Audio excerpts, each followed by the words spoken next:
Kenapa nih? Apa diketik? Assalamualaikum warahmatullahi wabarakatuh. Perkenalkan kami dari kelompok 4 yang beranggotakan Husnia dengan PM 1940302003. Saya sendiri Muhammad Yunus 1940302009 dan yang terakhir Rizwan dengan NPM 1940302020. Sebenarnya kami memiliki 4 anggota, namun dikarenakan berhalangan tidak bisa mengikuti Zoom pada kesempatan kali ini. Langsung saja, kesempatan kali ini kami akan membahas pengaplikasian fuzzy logic beserta pengertiannya.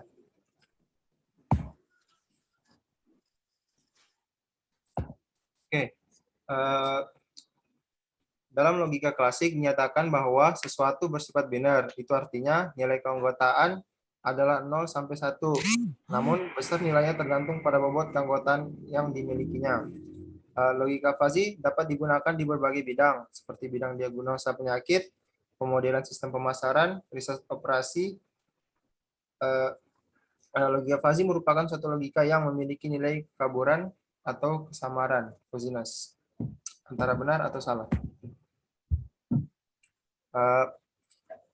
Pengumpamaan ini pernah dilakukan oleh Profesor Lotfi Azadeh, guru besar pada University of California, Berkeley, yang merupakan pencetus sekaligus pemasaran ide tentang cara mekanisme pengolahan atau manajemen ketidakpastian yang kemudian dikenal dengan logika fuzzy.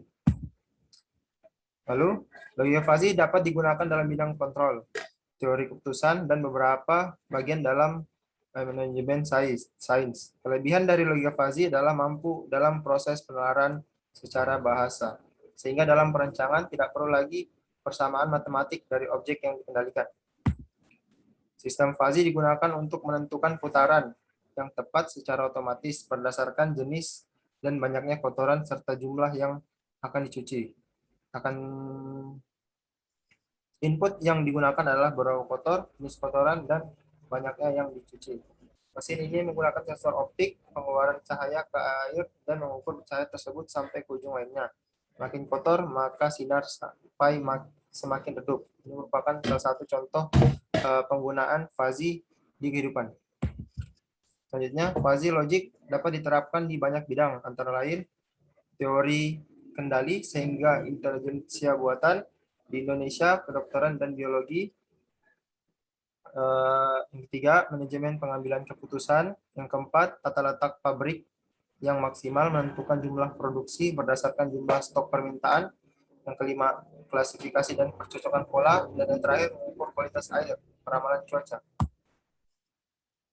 Ya, dan yang terakhir, metode desain sistem fuzzy. Untuk melakukan perancangan suatu sistem fuzzy diperlukan tahap-tahap berikut, yaitu mendefinisikan karakteristik model secara fungsional dan operasional.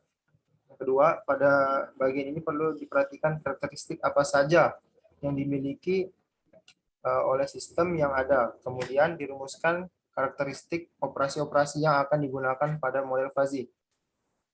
Melakukan dekomposisi variabel model menjadi himpunan fuzzy.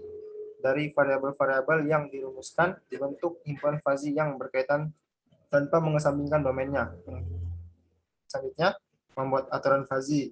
Nah, aturan fuzzy ini menunjukkan bagaimana suatu sistem beroperasi.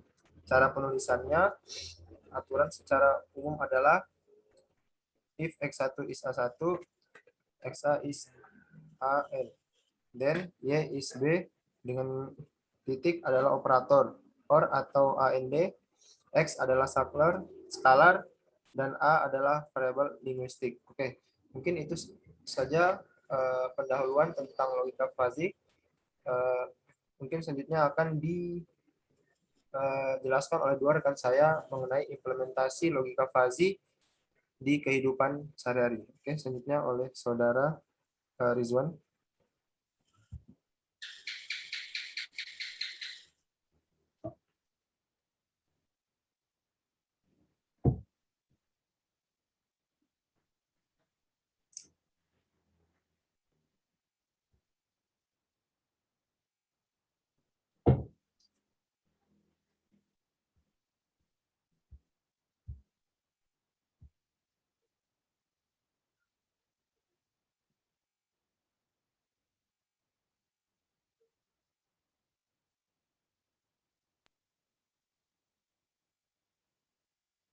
Saya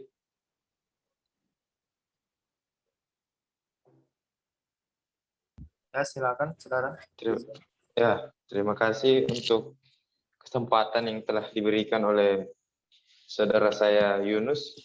Jadi ya implementasi fuzi C-Means untuk clustering mahasiswa berdasarkan nilai masuk perguruan tinggi.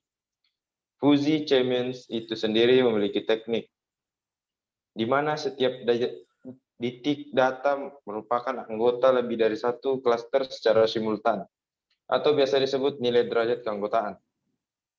Konsep dari fuzi C-Means pertama yang dilakukan adalah menentukan pusat kluster yang akan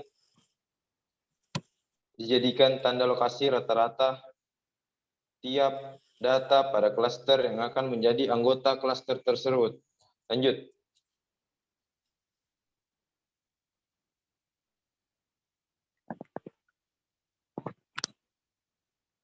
Ya, fuzi C-Means merupakan salah satu metode yang sangat mudah dipahami dan metode ini dapat menghasilkan hasil klaster yang cukup baik.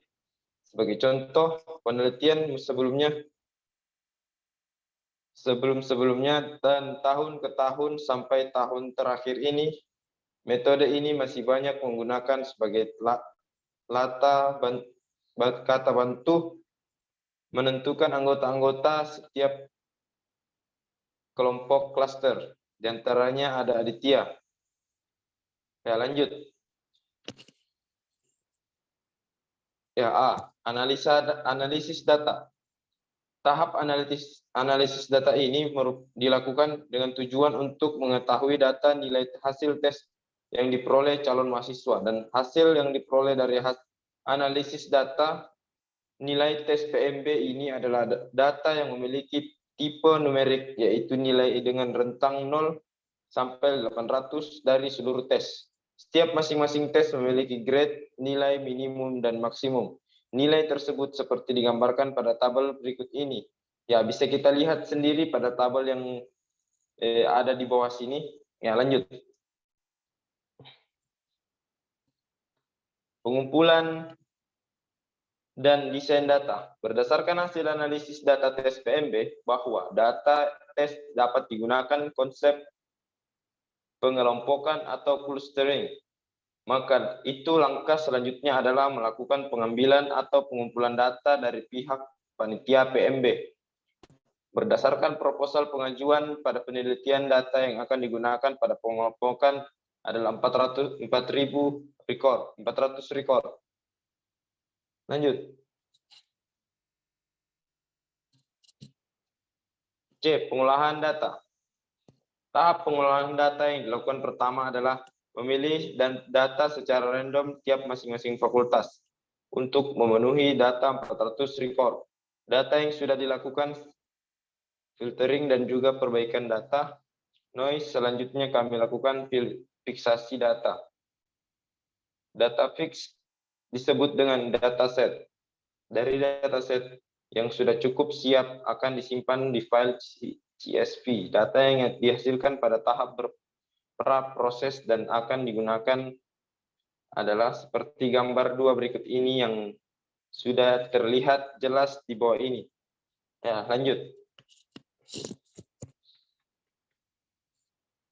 D.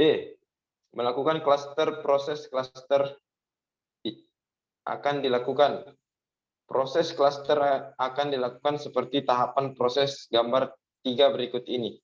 Ya, mungkin bisa saja kita lihat di sini proses tahap cluster dengan fuzi C-Means. Lanjut.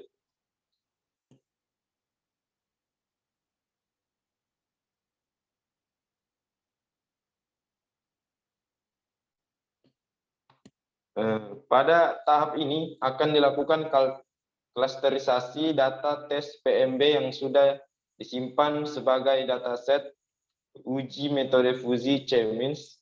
Adapun algoritma dari metode fuzi C-Means ini adalah yang pertama, menentukan metrik DXN di aman. D adalah banyak data yang digunakan N adalah jumlah atribut atau variabel yang digunakan, dan nilai-nilai TPA, nilai TOEFL, nilai TKU, nilai TWK, nilai keagamaan. Nah, bisa kita lihat sendiri di sini. Lanjut.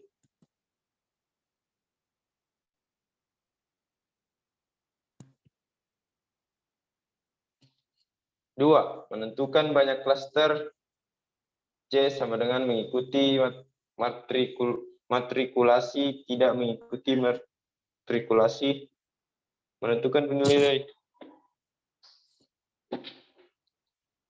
fusifier pangkat.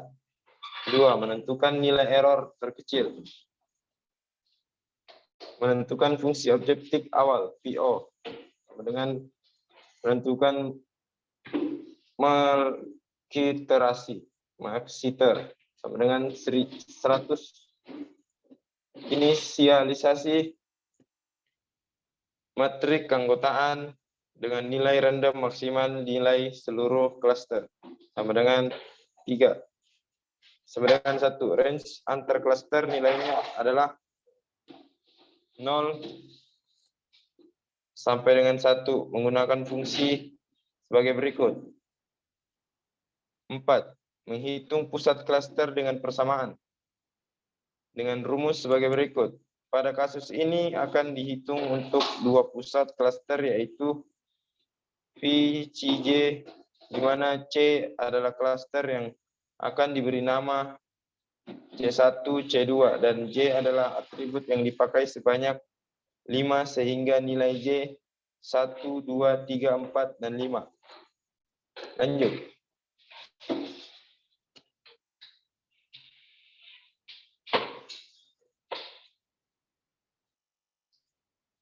Dari perhitungan rumus 1, maka diperoleh matrik V yaitu matrik pusat klaster. 5. Menghitung pola objektif dengan menggunakan persamaan 3. Dengan rumus yang dapat kita lihat sendiri di sini, dengan menggunakan data N sama dengan 400, C sama dengan 2, diperoleh fungsi objektif sebesar sama dengan dari 32 iterasi yang diproses. 6. Menghitung perubahan matrik partisi menggunakan persamaan 4 berikut. Lanjut.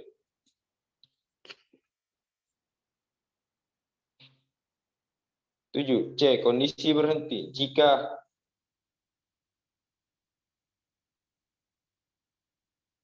maka berhenti, jika tidak.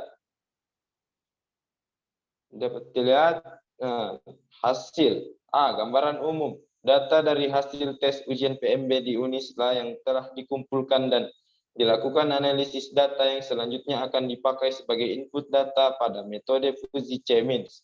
Dalam implementasi dengan metode ini telah ditentukan beberapa parameter seperti nilai tes potensi akademik atau TPA, TOEFL, TKU, TWK, dan tes keagamaan. Lanjut. Nah, mungkin selanjutnya akan dilanjutkan oleh saudari saya atau saya kembalikan kepada moderator. Terima kasih. Ya, baik Saudara Kibo, mungkin yaitu penjelasan dari Saudara Kibo. Selanjutnya akan dijelaskan oleh Saudari Jusnia. Oke, langsung saja Saudara Jusnia, saya persilakan. Oke, baiklah. Di sini ada implementasi fuzzy logic dengan inferensi Tsukamoto untuk prediksi jumlah kemasan produksi. Nah, dalam membangun sebuah sistem fuzzy dikenal beberapa metode penalaran, yaitu ada 3. Yang pertama ada metode Tsukamoto, kemudian metode Mamdani, dan metode Sugeno. Nah, pada aplikasi prediksi produksi, di sini akan digunakan metode Tsukamoto. Nah, adapun kelebihan dari metode ini, yaitu memiliki toleransi terhadap data-data yang tidak tepat dan mudah dimengerti. Pada metode Tsukamoto, setiap aturan dipresentasikan menggunakan himpunan-himpunan fuzzy dengan fungsi keanggotaan yang monoton.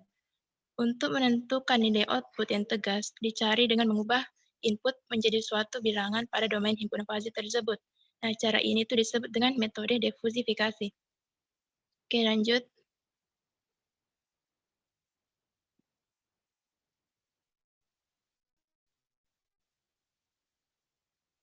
Nah, dalam metode Fuji Tsukamoto ini terdapat 4 langkah penyelesaian. Yang pertama itu ada fusifikasi, yaitu pembentukan himpunan fazi dengan menentukan fungsi keanggotaan. Kemudian yang kedua yaitu menentukan komposisi aturan yang berbentuk if dan harus dipresentasikan dengan suatu himpunan fazi. Kemudian yang ketiga yaitu menentukan aplikasi fungsi implikasi yang digunakan adalah min. Kemudian yang terakhir itu ada difusifikasi atau rata-rata terpusat, di mana output hasil inferensi dari tiap-tiap aturan diberi secara tegas berdasarkan predikat, sedangkan output yang dihasilkan merupakan suatu bilangan pada domain himpunan fazi tersebut. Oke, selanjutnya.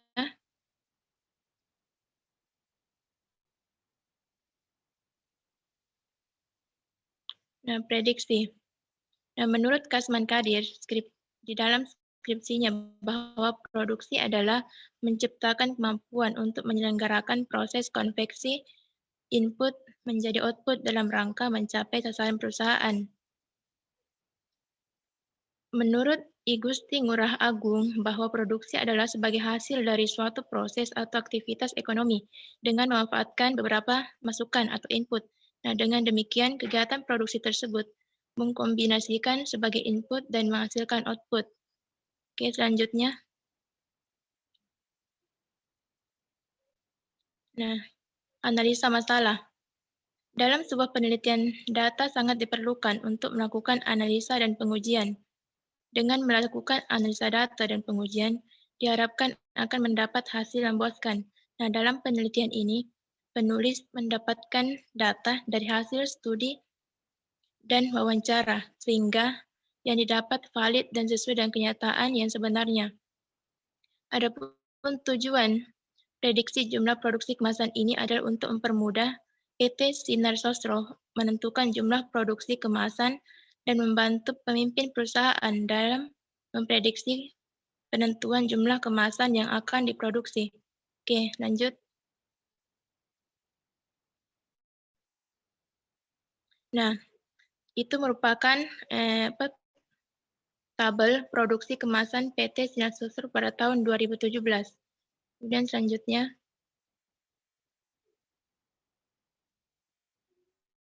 Nah, untuk tabel kedua ini merupakan produksi kemasan pada tahun 2018. Oke, lanjut.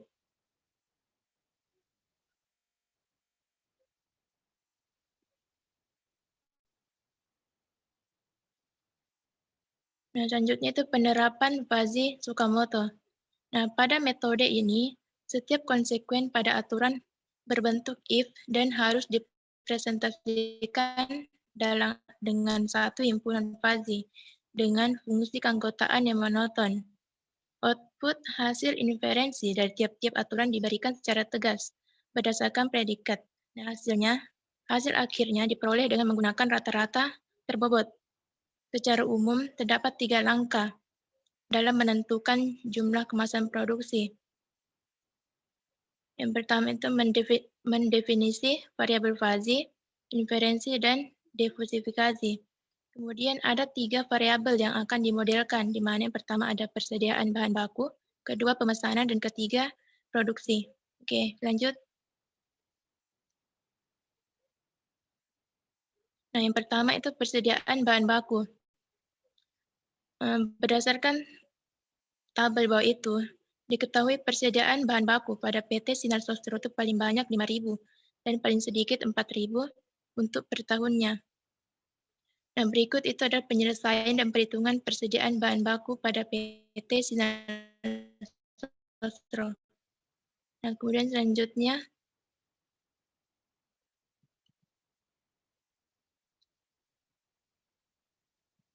nah, yang kedua itu ada pemesanan.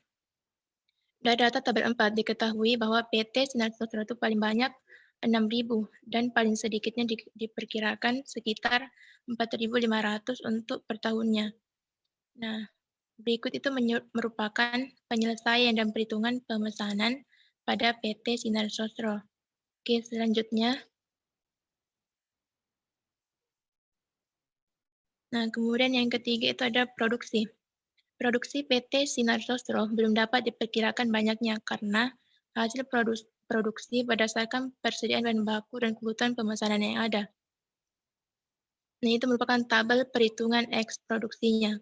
Nah, setelah menentukan variabel atau fasifikasi, selanjutnya adalah proses inferensi atau pembentukan rule fuzzy, di mana proses inferensi itu adalah penggabungan banyak aturan berdasarkan data yang tersedia pada tahun 2017 dan 2018.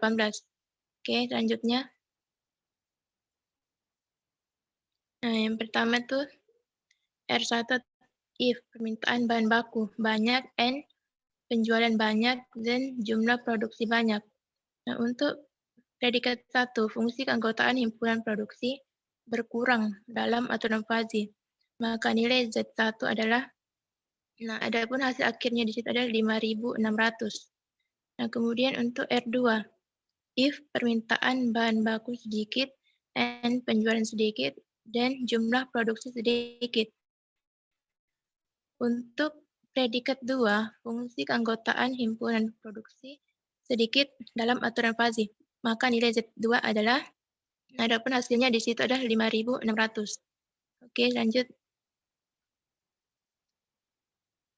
Nah, kemudian R3, if permintaan bahan baku sedikit, N penjualan banyak, dan jumlah produksi sedikit. Untuk predikat 3, fungsi keanggotaan himpunan produksi berkurang dalam aturan fuzzy R2, maka nilai Z3-nya hasilnya di situ hasil akhirnya juga 5.600. Nah, kemudian R4, if permintaan bahan baku banyak and penjualan sedikit dan jumlah produksi banyak.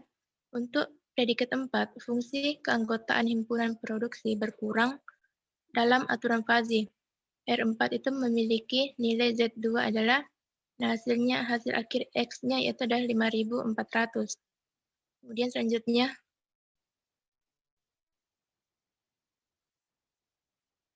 Nah, pada metode Fuzzy-Tsukamoto, untuk menentukan output CRISP digunakan fuzzy rata-rata terpusat, yaitu dalam rumus sebagai berikut. Nah, dapat terlihat rumus bawah situ, di mana hasil akhirnya yaitu adalah 5,56. Nah, sesuai dengan hasil diversifikasi di atas, maka diprediksi penentuan jumlah produksi kemasan yang akan diproduksi oleh PT Sinar Sosro selanjutnya adalah teh botol Sosro 5,56. Baiklah, sekian dari saya.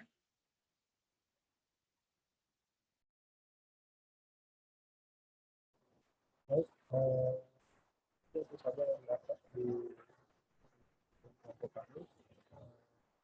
Terima kasih untuk kedua kelompok yang telah mempresentasikan implementasi dari penerapan logika Fuzzy di dua penjara. Yang pertama itu saudara Ridwan yang menjelaskan tentang implementasi Fuzzy training untuk clustering mahasiswa berdasarkan nilai masuk perguruan tinggi, dan yang kedua itu Bismillah menjelaskan tentang materi implementasi Fuzzy Logic dengan inferensi Tsukamoto untuk prediksi jumlah kemasan produksi. Yang diantaranya saudari Bismillah ini mengambil studi kasus dari PT Sinar Sosro yang ada di Medan. Oke. Mungkin itu saja yang bisa kami sampaikan. Jika ada kekurangan dalam presentasi kali ini, mohon maaf. Sekian dari kami. Wassalamualaikum warahmatullahi wabarakatuh.